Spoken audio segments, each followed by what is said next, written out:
Dios los bendiga. A su nombre, a su nombre, a su bendito nombre. Den un fuerte aplauso a Jesucristo, por favor, despierte. Que Cristo vive y está presente. Amén. Usted está vivo, por lo tanto, alabe y glorifique a Dios. Porque Él está aquí, mis amados hermanos. No sé por qué se sientan en esa fila atrás. Hace más adelante, por favor.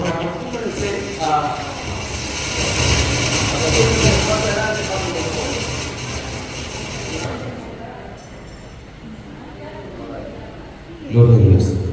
Gloria a Dios. Gloria a Jesús. Bien, acostúmbrense a ponerse primero, adelante, no se sienten atrás. A ver, no voy a empezar hasta que pasen adelante, o si no voy a bajar, voy a darle la manito y lo voy a pasar hacia adelante. Pasen adelante, por favor. Hay que acostumbrarnos a sentarnos lo más adelante que podamos. Adelante no muerde, hermanos. Adelante está la bendición. Atrás, hermano, el diablo les va a turbar. Bien, vamos el día de hoy dando gracias al Señor en primer lugar por un día más de vida y por estar en su casa. El día de hoy, jueves, día de enseñanza. El día de hoy queremos aperturar una vez más la serie Apocalipsis. Un tema muy controversial, un tema que deberíamos ya conocer. Hace un tiempo atrás nosotros habíamos aperturado esta serie con enseñanzas con el proyector y todo. De repente más adelante vamos a tomar nuevamente esa serie, pero quisiera ver qué tanto conocemos del libro final de la Biblia, ¿verdad? Porque como las cosas están, hay que, hermanos, estar preparados para todo, porque todo tiene cumplimiento en cualquier momento, en el día menos pensado. Cuando mucha gente se quede en la casa en vez de estar en el culto, ahí de repente será, hermanos, el arrebatamiento. Y el cristiano tiene que estar preparado para saber qué es lo que debe hacer antes del arrebatamiento, durante el arrebatamiento y después del arrebatamiento, que es muy importante, porque muchos cristianos se van a quedar. El hecho de estar en una iglesia no garantiza que usted vaya a ir al cielo en el arrebatamiento. Porque Dios conoce nuestras vidas, lo que hablamos, lo que pensamos, lo que decimos, y nada escapa a los ojos de Dios, ¿verdad? Él todo lo sabe. No hay nada que no haya salido a la luz tarde o temprano. Por eso que es importante que conozcamos el libro de Revelaciones, porque necesitamos entender, hermanos, cuál es la gravedad del asunto. Estamos jugando. Mire, si usted supiera que el día de hoy va a morir, estoy muy seguro que todos aquí presentes haríamos todas las cuentas, dejaríamos todo, nos prepararíamos, porque vamos a morir, dejaríamos la herencia y todo lo que tengamos que hacer, ponernos a cuenta. Por lo tanto, viendo que el tiempo, hermanos, se ha acercado, deberíamos estar a cuentas y para eso conocer, hermanos, este libro que habla sobre el final de todas las cosas. Vamos a ir a Apocalipsis capítulo 1, verso 1. Quería aperturar la serie sobre los dones del Espíritu Santo, pero vamos a hacerlo un alto porque es necesario y menester que volvamos a recordar, porque ya supongo que voy a preguntar y la mayoría tiene que responder, porque se les ha enseñado sobre el Apocalipsis. Vamos a ver. Apocalipsis 1:1, nos ponemos en pie en reverencia a la palabra. Esta va a ser una serie larga, muy larga, de repente la más larga de todas las series que hemos aperturado. Vamos a ver. La palabra siempre se lee para la gloria del Padre que nos creó, gloria del Hijo que nos salvó y la gloria del Espíritu Santo que está presente. Y la iglesia de Cristo dice: amén. Palabra de Dios es esta: la revelación de Jesucristo que Dios le dio para manifestar a sus siervos las cosas que deben suceder pronto, y la declaró enviándola por medio de su ángel a su siervo Juan, que ha dado testimonio de la palabra de Dios y del testimonio de Jesucristo y de todas las cosas que ha visto. Bienaventurado el que lee y los que oyen las palabras de esta profecía y guarda las cosas en ella escritas, porque el tiempo está cerca. Oramos. Bendito sea el nombre tuyo, Dios del cielo y de la tierra, Padre mío. Gracias de todo corazón, eterno Dios, por tu amor y por tu misericordia, por permitirnos estar en este día, Padre mío, en tu casa. Bendito Padre, perdona nuestros pecados, nuestras ofensas, nuestros errores, Dios mío. Reconocemos, Señor Dios mío, que sin ti nada somos. Nos humillamos ante ti, Padre mío, para pedirte misericordia, Padre bendito, para que en este día tú nos hables por medio de tu palabra y esta palabra nos enseñe, nos exhorte, nos corrija, nos discipline, Padre mío, nos dé vida, nos sane, haga todo lo que tenga que hacer en nuestra vida, bendito Dios. Glorifícate en esta hora, bendito Padre. Atamos a donde fuerte todo principado, potestad, espíritu que se mueve en las tinieblas, Padre mío, en esta hora, en el nombre de Jesús, Padre mío, sea atado todo poder del diablo y echado fuera de este lugar, fuera de cada vida en esta hora, y que solamente el Espíritu Santo se mueva tocando cada vida en esta hora, en el nombre que es sobre todo nombre, en el nombre de Cristo Jesús nuestro Señor. Amén, amén, amén. Tome asiento y mantenga su Biblia abierta, abra su cuaderno. Hace un calor terrible aquí, hermano, supiera, esto es un horno. Pero gloria a Dios, ahí nada más no se preocupe, preste atención. Quiero que usted vamos a meditar sobre este libro. Apocalipsis, ¿qué significa? Revelación, ¿verdad? Algo que estaba oculto, algo que no se sabía, pero Dios la reveló. ¿Ok? ¿A quién reveló el Apocalipsis?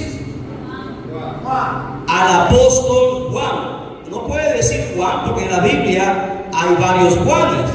¿Cuántos Juanes hay en la Biblia? A ver, díganme. Juan el Bautista, Juan el apóstol. Juan el apóstol es el teólogo. Juan el hermano de Jesús. ¿Quién más? Hay varios Juanes en la Biblia. Por eso vamos a hablar sobre el apóstol, el que Dios escogió, el discípulo amado, como se dice en la Biblia. ¿Ok? La pregunta es, para empezar, ¿por qué Dios reveló el Apocalipsis a Juan? ¿Por qué no la reveló a Pablo? ¿Por qué no la reveló a Pedro? Si el Dios dijo, o Jesucristo cuando estuvo en la tierra le dijo, Pedro, tú eres Pedro, y sobre esta piedra edificaré mi iglesia, y las puertas del infierno no prevalecerán en contra de la iglesia. ¿Por qué se la dio, hermano, la revelación a Juan y no a Pedro? Que se supone que Pedro era el jefe. Después de Jesús, se suponía que era Pedro. Amén. A ver, presten atención, no se distraigan. Usted está con calor, yo tengo más calor aquí todavía, y aún así me aguanto. Así que presten atención, no se distraigan. Todos sentaditos, por favor, ¿ya? Bien. ¿Alguien me podría darles la respuesta? ¿Por qué a Juan? ¿Por qué no a Jacobo, que era el líder de la iglesia? ¿Por qué no a Pedro? ¿Por qué no al enorme Pablo, que Pablo tenía un conocimiento tal de la escritura? Era un teólogo de teólogos, doctor en la escritura. ¿Por qué a Juan? Juan era el menor, escuche bien, de los 12 discípulos. Era el más joven. ¿Ok? Y usted recuerda la cita en cuando Jesús estaba con sus discípulos en los 3 años y medio que él discipuló a la iglesia. ¿Se recuerda la oportunidad cuando Jesús estaba hablando con Pedro y Jesús le dijo, le estaba contando y hablando cosas a Pedro, y los discípulos estaban sentados, y Jesús le llamó a Juan, le dijo, ven, sígueme. Y Pedro como que tuvo celo, a pesar de ser apóstol, tuvo celo y le dijo, Señor, ¿y este? Y Jesús le miró y le dijo, Pedro, ¿qué quieres? Si yo quiero que él quede hasta el final, ¿a ti qué? Le dijo. Como diciéndole aquí, ¿a ti qué te importa?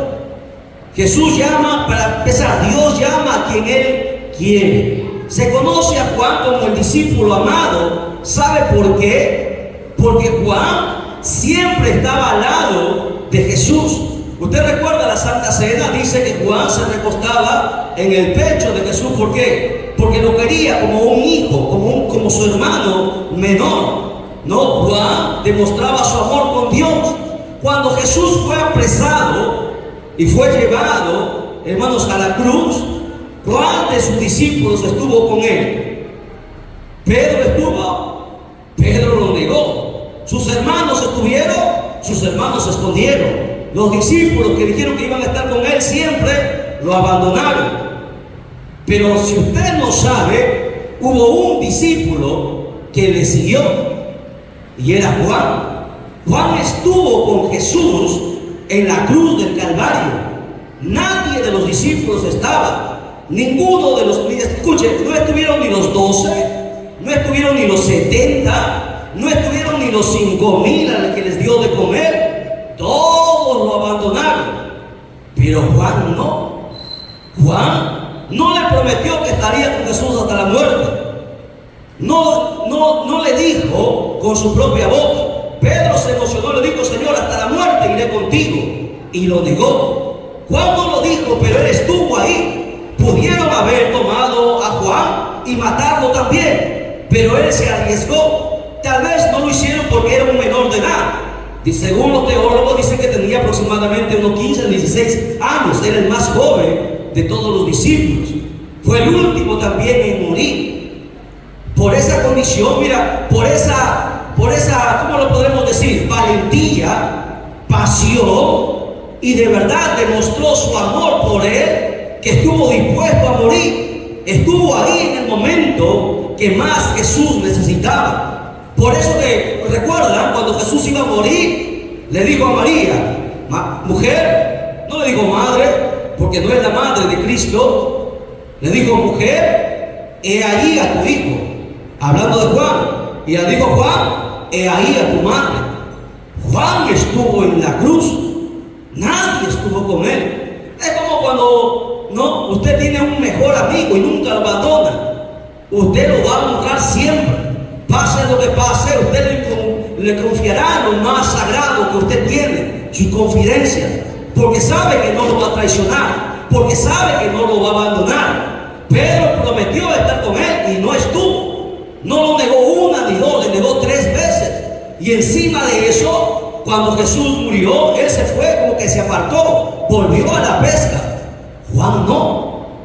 Por eso que a Juan se le concede este gran honor de la revelación más extraordinaria que contiene el fin de todos los tiempos. ¿Entendió? Entonces, por 2 cosas. Primero, porque Jesús le dijo, cuando estuvo con los discípulos, le dijo: yo quiero que él quede hasta el final. Era el mandamiento de Jesús. Y segundo, porque Juan se lo ganó. Estuvo ahí. Mucha gente dice: Dios te amo. Pero cuando las papas queman, ya no muestran su amor. Se olvidan de Dios. ¿No? Porque es fácil de decir: Dios te amo cuando todo está bonito, ¿no? Cuando hay salud, cuando hay dinero, cuando hay trabajo. Pero cuando todo está en contra tuyo, cuando estás en el desierto, estás muriendo, ahí se ve realmente quién ama y quién no ama. Porque el amor no es de palabras, el amor se demuestra con hechos. Y Juan lo demostró. No tuvo miedo a morir, a pesar que era el menor. Él estuvo ahí, le vio al Señor agonizar. A ver, pellizquen a la hermana Adriana. Voy a mencionar los nombres de los que se me quieren dormir, ¿ya? Para que les conozcan ahí a través del canal, a todos los que se están durmiendo. A ver, así que presten atención. Entonces, ya saben por qué es importante y por qué se le dio esta revelación y se le concedió a Juan. Muy bien, hasta ahí, ¿alguna pregunta? ¿Estamos listos? Ahora, ¿saben una cosa extraordinaria? Nunca se encontró el cuerpo de Juan. Jamás se encontró el cuerpo de Juan. Como un dato interesante, todos los apóstoles habían muerto. Hasta el apóstol Pablo había muerto en la cárcel, había muerto cortado la cabeza. Todos habían muerto. Se supone que Juan fue el último de los discípulos en morir en la isla de Patmos. Escribió el Apocalipsis y nunca más se supo de Juan. La gente supone que murió, pero nunca se encontró el cuerpo. Pero si usted se pone a preguntar quiénes serán los que estarán, los dos testigos. Uno sabemos que es Elías, el otro está en duda. Mucha gente dice que es Moisés, otros dicen que es Enoc, pero posiblemente sea Juan. ¿Por qué? Porque a Juan, como vamos a ver en el estudio que vamos a aperturar, a Juan se le dijo: es necesario que profetices todavía sobre muchas naciones. Y es más, Jesús le dijo: yo quiero que él quede hasta el final. Cuando Jesús pronunció estas palabras, todos sus discípulos pensaban que Juan nunca iba a morir, porque Jesús dijo esto. Pero nadie ha meditado en esto, ¿no? Moisés no puede ser. Algunos dicen que sí, otros dicen que no. No puede ser, porque no se le prometió, a Enoc se le prometió que nunca vería muerte. Y la Biblia dice en Hebreos 9:7 que está establecido que los hombres mueran una vez y después el juicio. Moisés murió o no murió. Y si vuelve a la vida, la Biblia dice que el anticristo va a agarrar a los dos testigos y los va a matar. No pueden morir una segunda vez. ¿Qué me dicen los pastores y teólogos y estudiosos que aseguran que es Moisés? Habría mucho que investigar aquí, ¿no? Porque la Biblia no puede contraer, pero le dejo ahí como interrogante para que investigue. Ya esto nosotros vamos a hacer estudio cuando lleguemos al nivel avanzado para que usted entienda muchas cosas que están ahí. Pero ya para que su mente vaya entendiendo la profundidad de la Biblia, lo extraordinario que es Apocalipsis. Bien, vamos entonces a empezar. Con esta introducción empezamos con el estudio. Apocalipsis 1:1, acompáñenme a la lectura nuevamente. Dice: la revelación de Jesucristo, porque esto fue revelado por Jesucristo. Esto no lo supieron ni los profetas. Fue Jesucristo el que trajo esta revelación. ¿Cuándo? En el Nuevo Testamento. Salomón era el hombre más sabio de la Biblia, pero no sabía nada de Apocalipsis. ¿Lo entiende? A ver, usted tiene la oportunidad de ser más sabio que Salomón. Salomón desconocía muchas cosas. Usted ahora tiene el libro de los libros. Este libro está sellado, contiene todo. Usted podría convertirse en más sabio que Salomón, pero a la gente no le gusta leer la escritura. La Biblia te da sabiduría. La Biblia expande tu mente. Si usted entendiera, cada vez que usted lee la Biblia, entendiera que el porcentaje que usted perdió en la caída del hombre lo va recuperando, se hace más inteligente, más sabio, tiene más fe, se hace más poderoso. En otras palabras, si los cristianos supieran eso, todo cambiaría, ¿no? Dejaría, hermano, de tantas cosas de lamentarse porque no tiene dinero, porque Dios suple y bendice de una u otra manera. Si el diablo te cierra una puerta, Dios te abre 10 y se acabó. Pero es de acuerdo a lo que tú vas aprendiendo y aprendiendo y practicando de acuerdo con la Escritura. Entonces dice la Biblia que Apocalipsis es revelación, y esta revelación es de Jesucristo. Jesucristo reveló. ¿Qué reveló? Vamos a ver qué es lo que Jesucristo reveló a Juan. Dice: la revelación de Jesucristo que Dios le dio para manifestar a sus siervos las cosas que deben suceder pronto. Estas cosas van a suceder pronto. ¿Qué tan pronto? Muy pronto. ¿Cómo así? Porque mucha gente dice: pero si fue escrito hace 2000 años atrás. Apocalipsis aproximadamente fue escrito en el año 90 después de Cristo. Jesús nació en el año 0, murió en el año 33, los apóstoles murieron en esos años siguientes, y Juan se supone que murió en el año 90 y tanto, 92, 93, que el libro de Apocalipsis apareció. De ahí para aquí casi son 2000 años que han pasado, y mucha gente dice: pero dice que se dan pronto, y ya pasaron 2000 años. Pero ellos no entienden que 1000 años para el Señor es un día. Ya han pasado 2 días. 2 días nada más han pasado delante del Señor. Y Amos dice que en 3 días acabará todo. Por eso mucha gente ignora la escritura y piensa que el fin de todas las cosas nadie lo sabe. La Biblia sí lo dice. Será en el día 3, en el tercer día.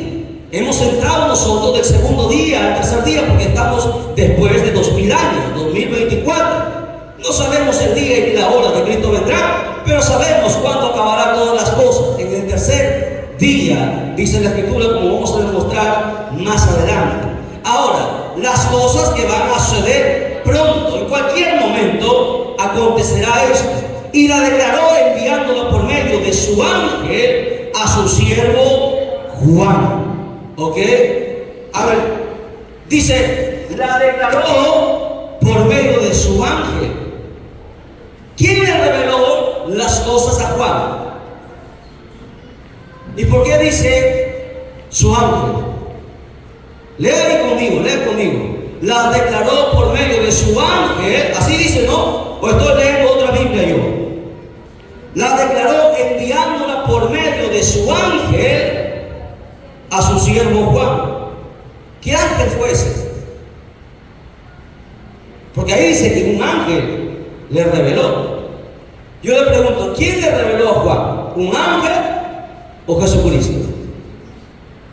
Fuerte, responda, no tenga miedo. Si se equivoca, aquí va a aprender. ¿Un ángel o Jesucristo? Jesucristo. Entonces la Biblia se equivoca, porque ahí dice que fue un ángel.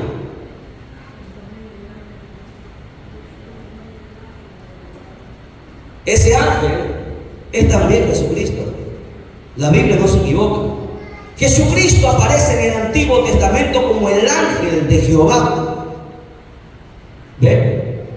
Hay cosas que nosotros tenemos que entender. O sea, la Biblia no se contradice. Fue Jesucristo mismo quien la reveló a Juan, pero también hace mostrar que fue su ángel, él mismo. ¿Ok? Recuerde que Jesucristo apareció varias veces en el Antiguo Testamento como un ángel. Por ejemplo, a ver, dígame algunas ocasiones que Jesucristo apareció en el Antiguo Testamento. A ver, ¿quién me lo dice? Apareció varias veces en el Antiguo Testamento. En la creación, no, pero apareció, me estoy refiriendo, en la tierra. En la creación Él lo creó. Cuando fue a ver a Abraham, ¿se acuerdan? Dice que 3 ángeles bajaron. 3 bajaron. Uno se quedó hablando con Abraham. Los otros 2 fueron a Sodoma y Gomorra. El ángel de Jehová, ese era Jesucristo. Porque cuando Abraham le vio, ¿qué le dijo? Mi Señor. Se arrodilló, se postró ante él. Porque Abraham lo conocía. Porque Abraham conversaba con él. Jesucristo, recuerde que es eterno. Él nunca ha nacido. Él siempre ha estado con el Padre, con el Espíritu Santo, los 3 juntos. Miqueas 5:2 dice que sus salidas son desde la eternidad hasta la eternidad. O sea que nunca nació ni nunca morirá. Él siempre está. Él ha bajado siempre, hermano, a la tierra. Otra oportunidad que Jesucristo estuvo en la tierra fue cuando con Daniel, no. No, sí, con Daniel, cuando fue, pero no fue con Daniel, fue con Sadrach, Mesach y Abednego en el horno de fuego. No, la gente dice, veo ahí como un resplandor. El rey Nabucodonosor decía, veo un resplandor que está ahí entre medio de los 3 que se pasea. Es como un Dios, decía el mismo Nabucodonosor, porque era distinto. Era Jesucristo. Otra oportunidad donde Cristo apareció en la tierra en el Antiguo Testamento fue con Moisés. ¿Se acuerdan? Cuando Moisés le dijo, Señor, quiero ver tu rostro. Y Dios le dijo, el que hablaba era Jesucristo con Moisés. Porque mucha gente no entiende que Jehová es un nombre en plural. No entiende que el Jehová de la Biblia a veces era el mismo Jesucristo. Cuando Él le dice, quiero ver tu rostro, y Dios le dice, no puede un hombre ver mi rostro, porque si me ve, muere. Entonces le dijo, te mostraré mis espaldas. La Biblia dice que le puso Dios en una piedra a Moisés, y pasó, dice, y Moisés vio las espaldas de Dios. Así dice el libro de eso.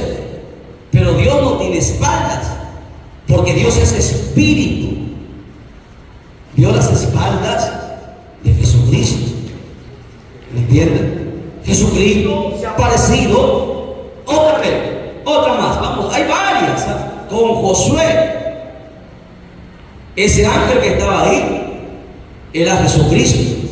Por eso le dice: has peleado contra Dios y has vencido. Un ángel no es Dios, era Jesucristo. Y no es que lo venció, él se dejó vencer porque tenía una enseñanza que tenía que enseñar. Porque Josué se puso ahí a pelear, ¿verdad? Con Josué, también con Jacob.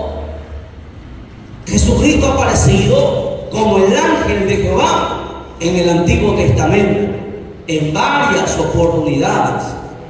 En la Biblia se habla de dos Jehová: Jehová Padre y Jehová Hijo. Eso lo vamos a demostrar en la Escritura, ¿ok? Entonces Apocalipsis dice: enviándolo por medio de su ángel a su siervo Juan. Está hablando del mismo Jesucristo, porque dice la Biblia que la revelación es de Jesucristo. Bien, explicado entonces esa partecita. Continuamos. A su siervo, miren, y aquí dice una palabrita: siervo Juan. No dice a su apóstol Juan, porque mucha gente no quiere mostrar. No me llame pastor, llámeme apóstol. Ya no me llame pastor, soy el reverendo. Porque a la gente le gusta el ego, no le gusta que le ensalce. Así hay mucha gente. Pero Juan mismo, el que escribió, él lo dijo, se le mostró a su apóstol, al mayor apóstol. Él dijo a su siervo: humildad. Ve que Juan había sido discipulado por Jesucristo, él había aprendido. Porque Jesucristo mismo dijo: yo no he venido a ser servido, sino a servir. Y el cristiano que no está dispuesto a servir, pues entonces no ha entendido el evangelio y no ha nacido de nuevo. La vez pasada, una hermanita dijo: yo quiero ser un día la pastora o la esposa del pastor para que me anden en su carro. Imagínense, para eso quería ser la esposa del pastor, para que le anden en un carro. Extraordinario, ¿no? Como la gente está loca. La gente no entiende que todos aquí en la Biblia, desde en la iglesia, desde el pastor hasta el más pequeño, todos tenemos que servir. Somos llamados a servir. Y si no servimos, pues entonces es en vano que estemos aquí. Usted se está engañando a usted mismo. Si usted no vive para servir, no sirve para vivir. Su siervo Juan, todo aquel que ha sido usado por Dios, ha servido, ha sido siervo. Así que cuando usted le manden a limpiar, limpie. Porque hay gente que lo mandan a limpiar y se molesta. Imagínense, así estamos. Se empieza de abajo. Sobre lo poco me has sido fiel, sobre mucho te pondré. Entra en el gozo de tu Señor. Hay gente que se convierte hoy, mañana ya quiere ser el pastor, quiere ser el diácono, quiere ser.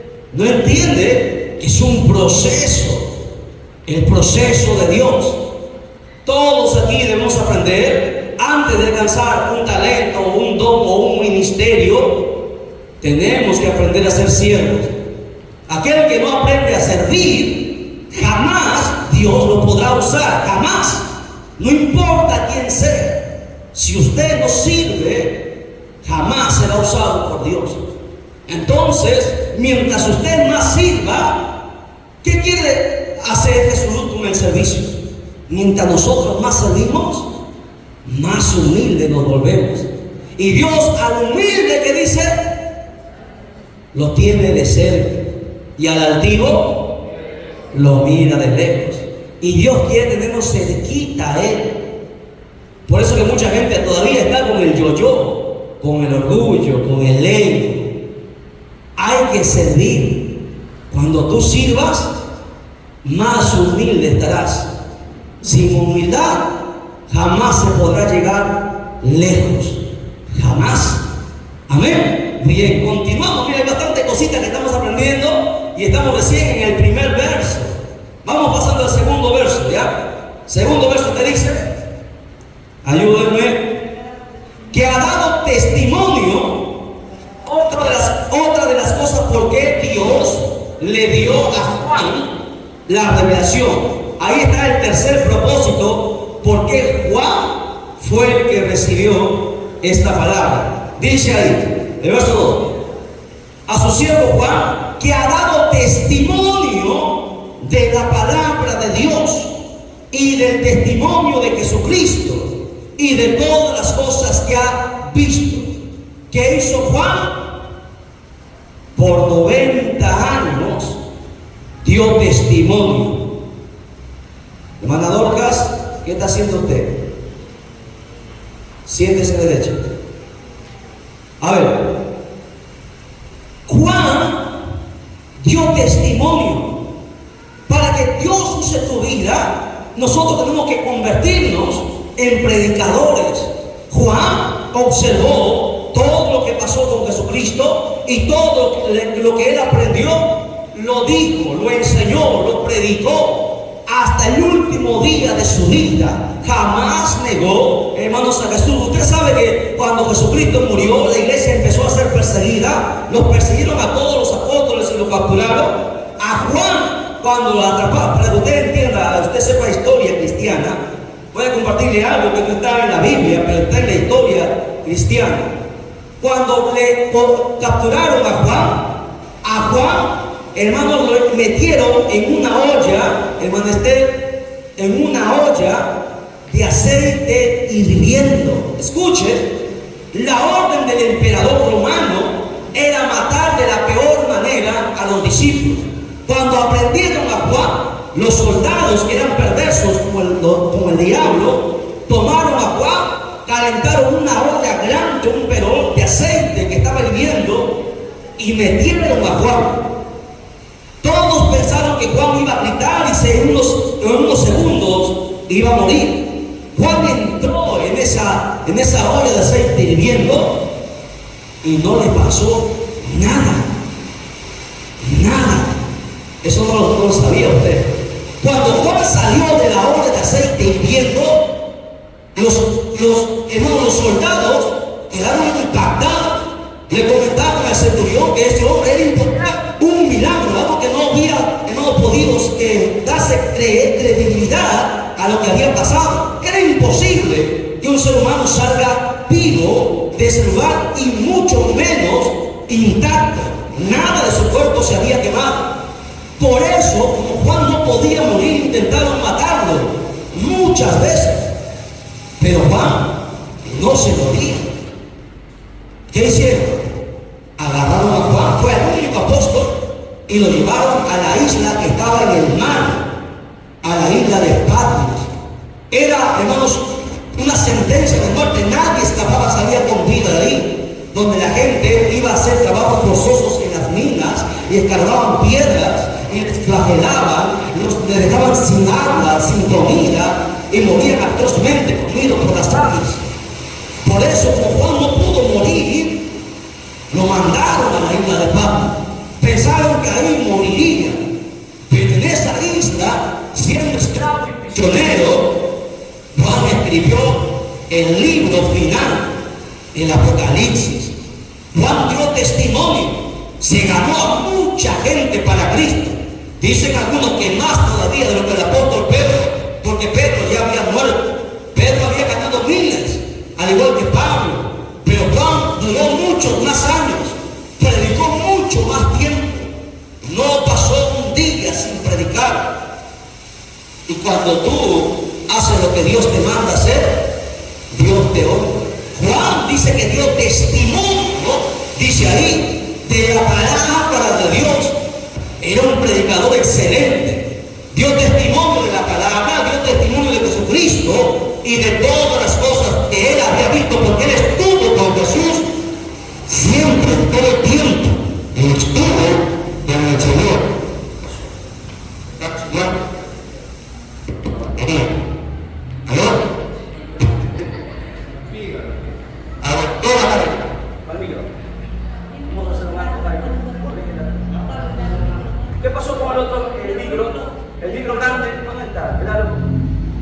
Yo.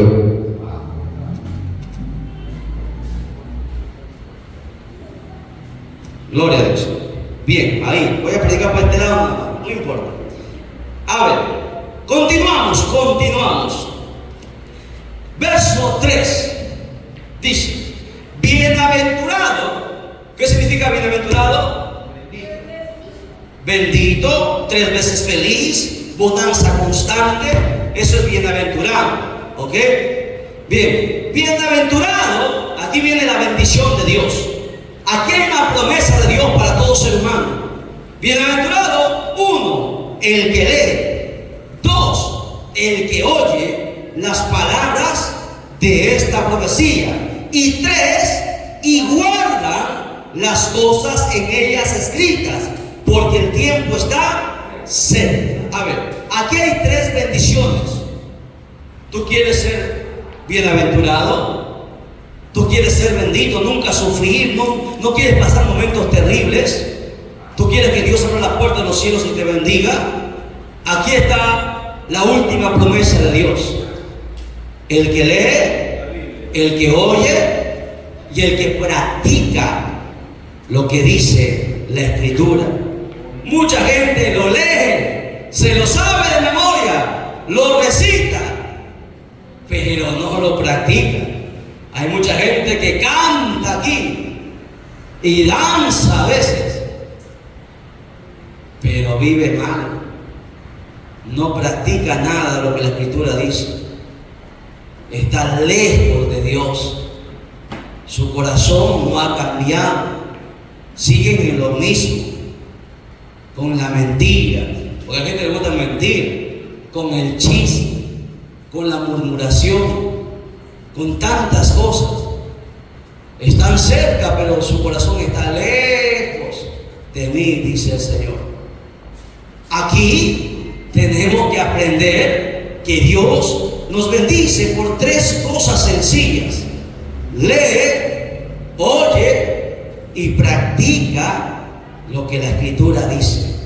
Porque si no, en vano será. Así tú das todo tu dinero, todos tus diezmos, así tú derramas todas tus lágrimas, así tú hagas 1.000.000 de días de ayuno, así tú hagas lo que tú hagas. Si tú no has nacido de nuevo, es en vano todas las cosas. Dios solamente da su bienaventuranza, o sea, su bendición. Esa es la bienaventuranza, bendición de Dios.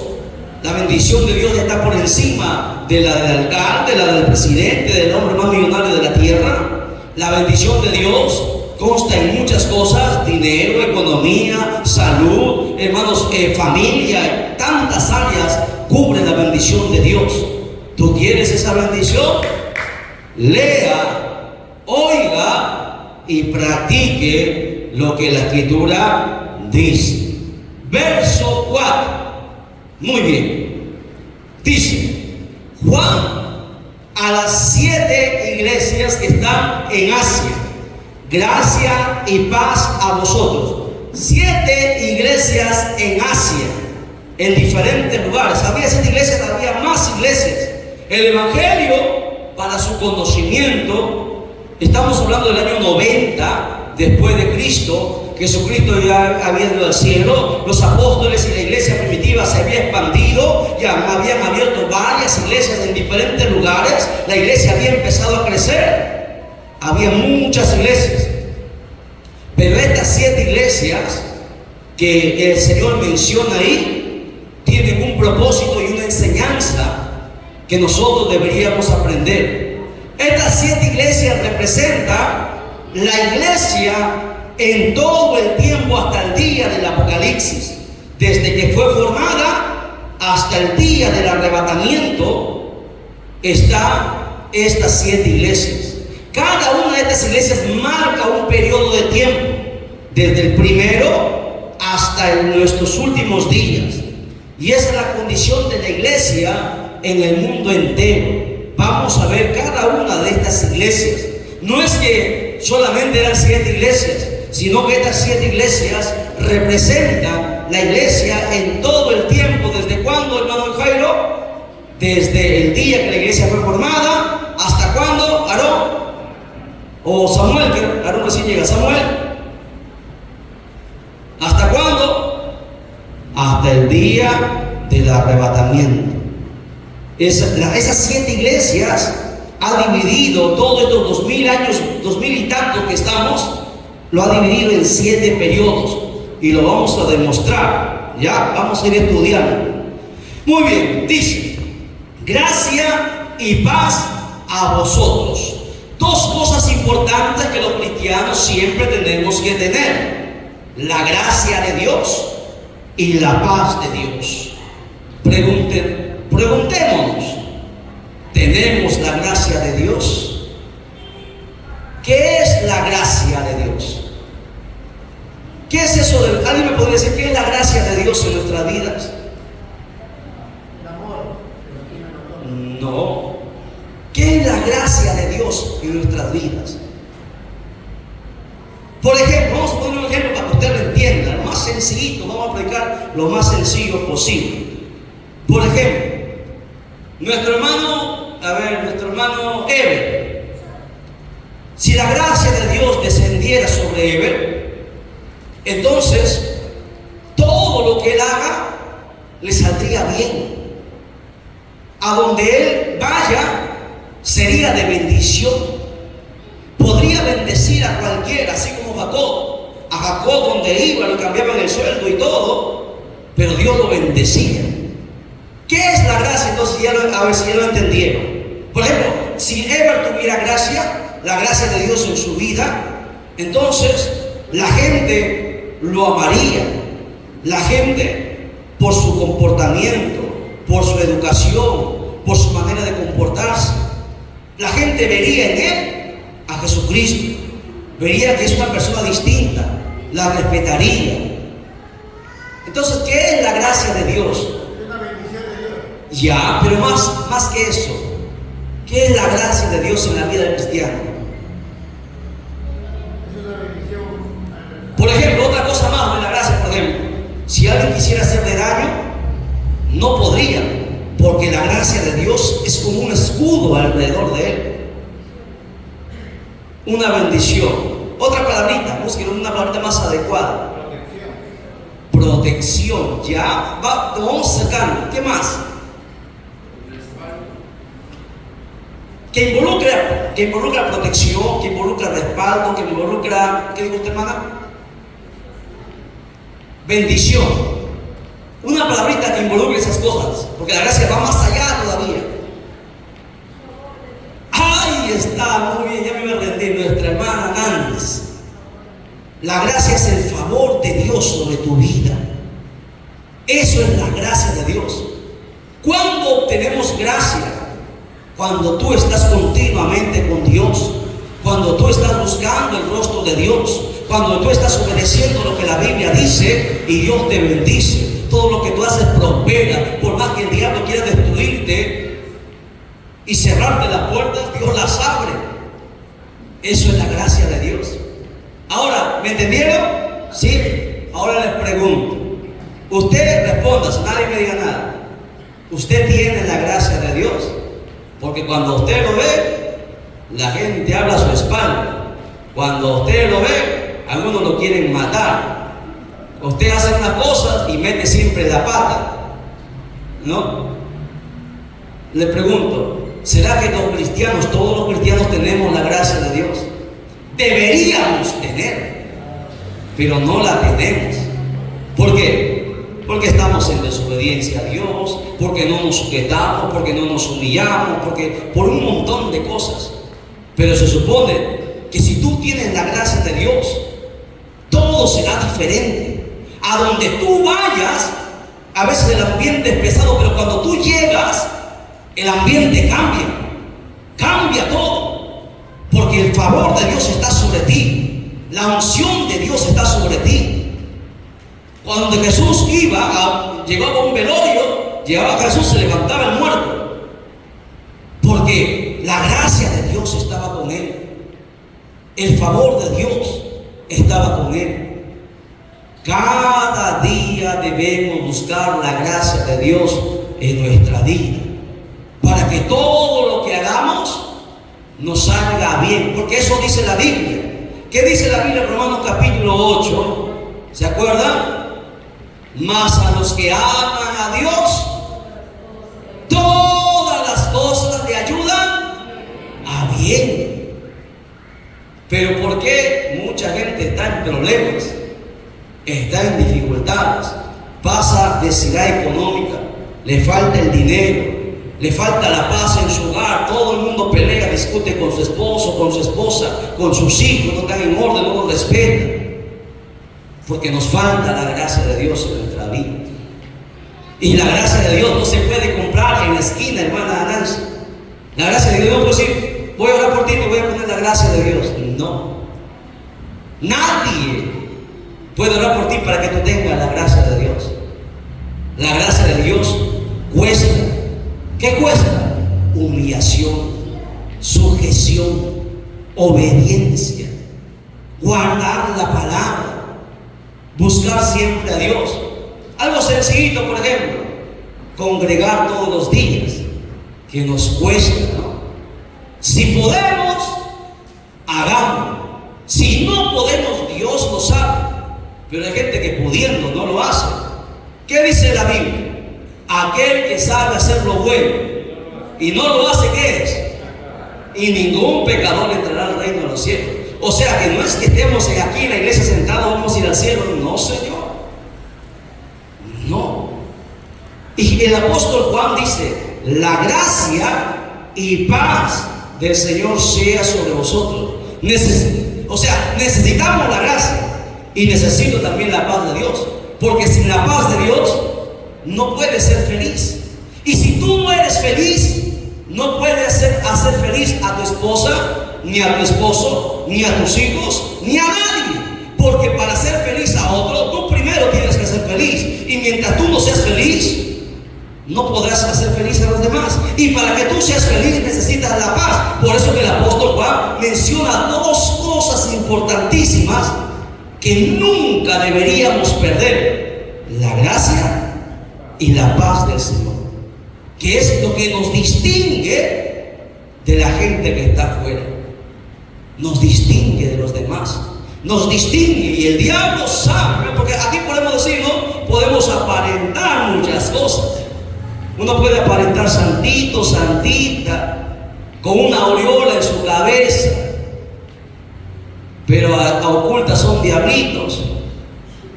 Porque así es la mayoría de cristianos, ¿no? Pero tú a Dios no lo vas a engañar. Al diablo tampoco tú le puedes engañar. El diablo sabe quién tiene la gracia de Dios y quién no la tiene. ¿Recuerdan a estos 7 profetas ambulantes que querían botar a un demonio? Y el demonio le dijo: a Jesucristo conozco y sé quién es Pablo, pero ustedes, ¿quiénes son? Ustedes no son ni chicha ni limonada. Y así hay muchos cristianos, no son ni chicha ni limonada. Nos distingue la gracia de Dios. La gracia de Dios siempre te mantiene alegre, hermano. Te estás muriendo por dentro, pero estás alegre, contento, con gozo. La gracia de Dios es que estés así. ¿Ahorita vino cristianos? Derrotados, acabados, sin ganas de nada, con un pie en el mundo. La gracia de Dios, no, la gracia de Dios te mantiene firme. Por eso que nunca debemos perder la gracia del Señor. ¿Cómo lo obtengo, hermano? Ore, lea la Biblia y por sobre todo, obedezca lo que la Biblia dice. Sencillo, nada más que eso. ¿Y qué dice la Biblia? Un montón de cosas que tenemos que hacer. A su nombre, a su nombre. Lo veo como desanimado, muy difícil, dicen algunos. Pero si es nomás, hermanos, el Evangelio, ¿quién dijo que el Evangelio era fácil? El Evangelio es la profesión más difícil. Fácil es ser ingeniero, fácil es ser doctor y hacer una operación del cerebro. Difícil es tocar el alma. Médicos, operen lo que ustedes quieran. Ingenieros, construyan lo que ustedes quieran. Pero nunca podrán tocar el alma, ni mucho menos llegar al espíritu. Pero el que tiene la gracia de Dios traspasa el alma y traspasa el espíritu y le da vida. A su nombre, a su nombre. Den un fuerte aplauso a Jesucristo. Alabado sea el nombre de Dios para siempre. Bien, ahí lo vamos a dejar ya. Solamente hemos visto tres versículos, no, el 4 también no hemos acabado. Estamos en gracia y paz. Todavía faltan varias cosas. O sea, 3 versículos y medio ya para que usted lo diga. 3 versículos y medio. Me hacen acordar, ahí lo dejamos para la siguiente clase. Nos ponemos en pie, glorificamos al Padre, Hijo y al Espíritu Santo. Gloria a Dios, gloria a Dios, gloria a Dios. Denle un fuerte aplauso a Jesucristo. Dios lo bendiga.